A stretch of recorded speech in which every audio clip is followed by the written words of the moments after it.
আসসালামু আলাইকুম রহমতুল্লাহি ওয়া বারাকাতুহু। একামতে দিনের একাজ যেন আমার কাছে সবচেয়ে প্রিয় হয়। আর কোনো বাসনা নেই তো আমার, কবুল করো তুমি ওগো দয়াময়। একামত দিনের একাজ যেন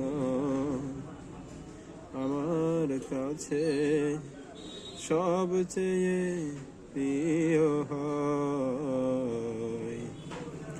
আর কোনো বাসনা নেই তো আমার, কবুল করো তুমি ওগো দয়াময়। কবুল করো তুমি ওগো দয়াময়।